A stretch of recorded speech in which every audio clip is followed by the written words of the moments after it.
Hi class. Today we're going to be calculating the Fibonacci sequence, and we're going to display it on a web page and display some facts about it, some uses. That's over the next few lessons. But today let's just figure out how we can calculate it. And so we're going to need to get started. I've already set up a web page, and let me just make my screen a little wider and make sure that that's still good for you guys. So we have a web page. We've connected our CSS and our JavaScript, and the web page looks a little like this. So it's just a rectangle on the screen, and the dimensions of the rectangle are in the Fibonacci sequence, or I think in this case I made it what did I make it? Let's see.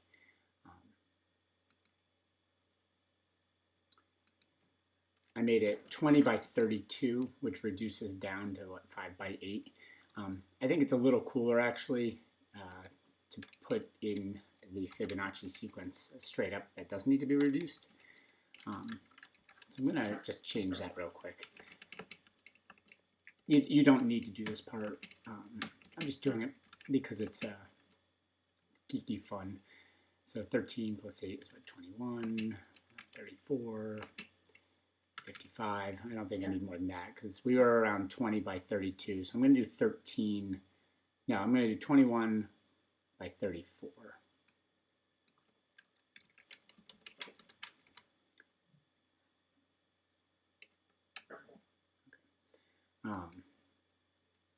And it's going to look virtually the same.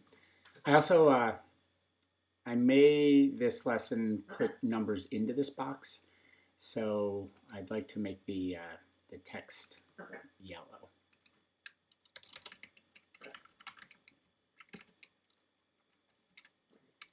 And you just need to make a web page with a div tag. I set it up originally with the sequence.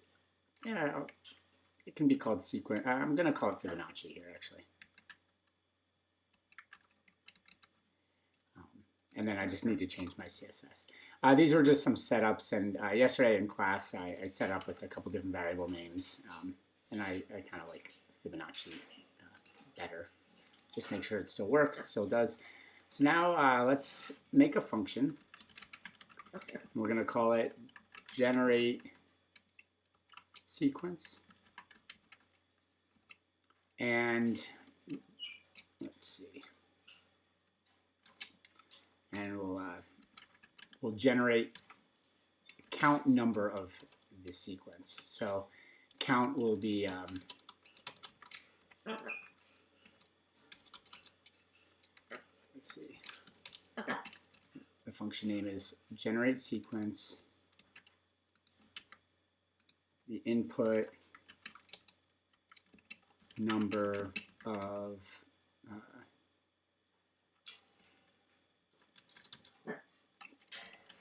count, which is the number of Fibonacci numbers returned. And we're going to do a couple, and the output is a list of Fibonacci numbers of length .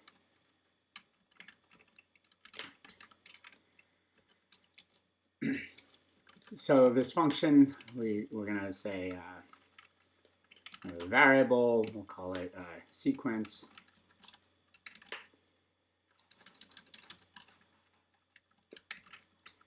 And we're going to return the sequence. And then all we need to do is generate the sequence. So we're going to create an array JavaScript. I Google everything. I think I tell you that enough. Mostly right now I'm Googling it because I'm programming in Java and JavaScript for different classes, and so I'm getting the syntax confused. And so this is the syntax, but we're going to have a blank sequence. And you know what? I'm going to start it. No, we're going to leave it blank because if count is 0, we don't want to. And then we're going to make a loop. So in this case, we're going to make a for loop.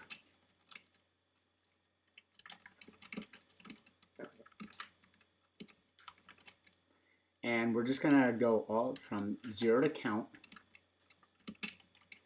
And this is basically saying we're going to loop what's inside of these braces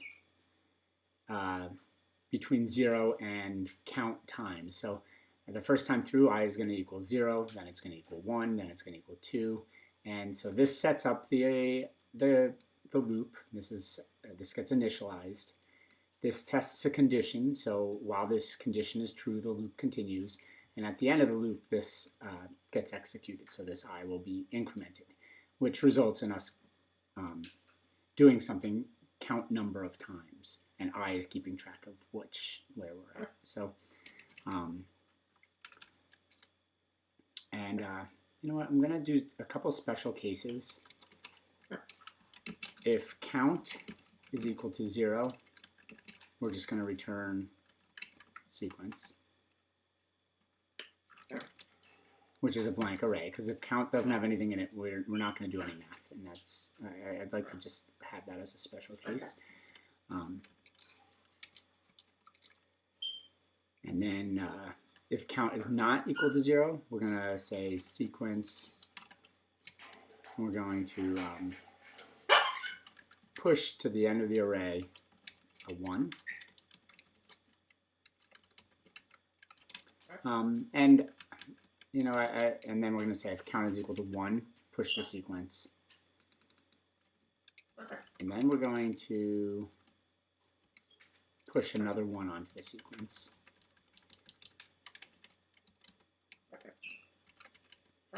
And yeah, we can leave it at that. Now, we don't want I to start at 0 anymore because the length of our sequence is not 0. So we're going to start it at 2 because our length of the array is 2. So we're going to come in here and we're going to start looping at index 2. And then what we're going to do is we're going to say new.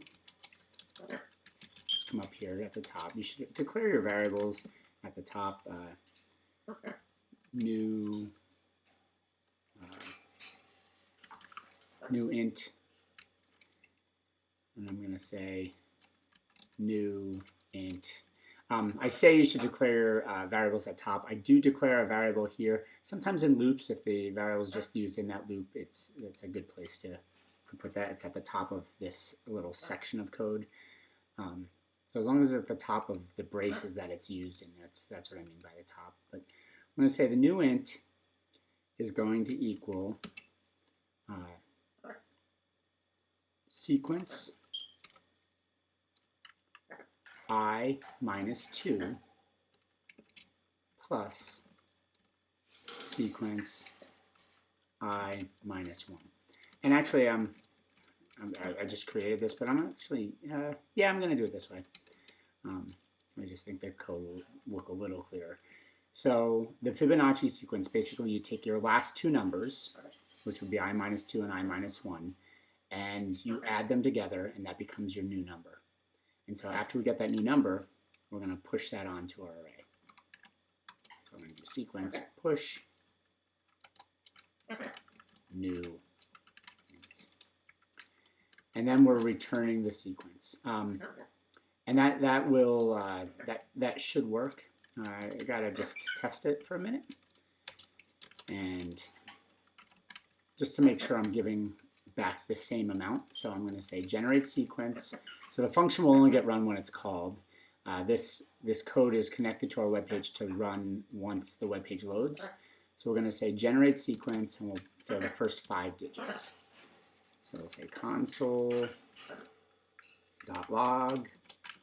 generate sequence 5.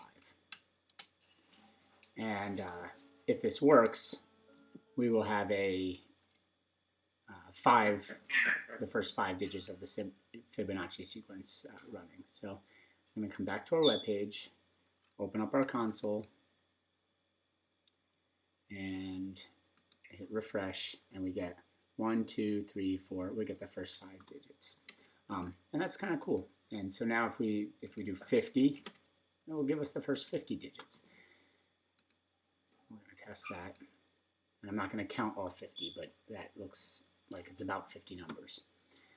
We can also do this some special cases, so we can test what happens if we give it 0. We have that condition that if it is a 0, and I put that condition in, and it gives us a blank array.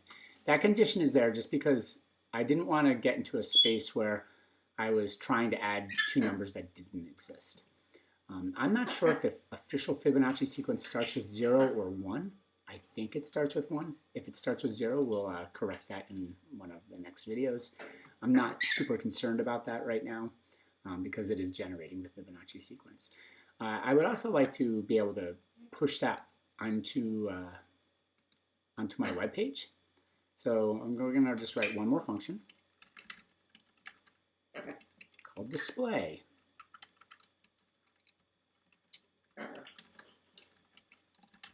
Sequence. And we're going to be able to write so many cool little functions regarding the golden ratio and how precise we want it to be, the next Fibonacci sequence. So display sequence, the input's going to be a count, and the output's going to print the sequence on a div tag. You know what? We're going to actually have 2 inputs with the name n. And so a second input we're going to say is n. And that's a div tag on our web page with an ID equal to n. And so all this has to do, so we need count and n. And so we are going to say document dot get element by ID. And if I got all those capitalizations correct, I'll be shocked. But we're going to grab the ID n dot inner HTML equals. Now we have to just figure out what it's going to equal. Let's see how this works. If we just give it back an array, does that work? We'll find out. So we're going to say var new sequence equals, and we're going to call the function we just wrote, generate sequence, with count passed in. And then we're just going to see what happens when we just put that as our inner HTML. I think it's going to work out fine. We can make it look nicer later, but right now, let's see how that works. Sequence might get pretty long. We'll play, we'll see. And then we can test it. So instead of console log, we don't really need that. We can just say display sequence, and we'll say the first 20 digits, and the name of the ID was Fibonacci. Now, where is that coming from? It's coming from our web page. On our index, we have a div tag with an ID called Fibonacci. If you get that wrong, if they don't match, you're going to have problems. And we're going to hit refresh, and there we go. And with CSS, we can wrap it, but it gives it to us in a nice order. And the last thing that I'm going to do in class with you guys is maybe make the font nicer and wrap the text. Let's just look at, so there's no spaces. That might be why it's not wrapping.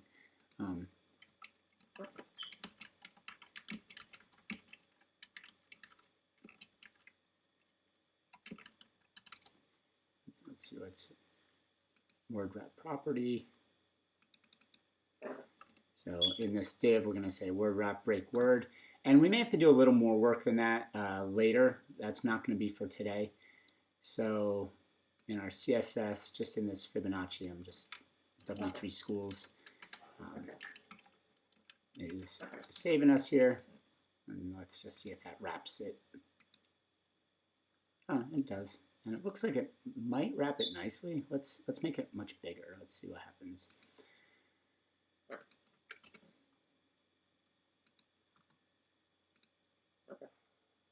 Oh, yeah, so it does a pretty good job. Eventually, it's going to go past the end because I made it a pretty long sequence. We could cut that off and make a scroll bar. Again, that's a later thing. Today, I think this is a good spot. I think we can be happy with where we're at. And thank you for class today.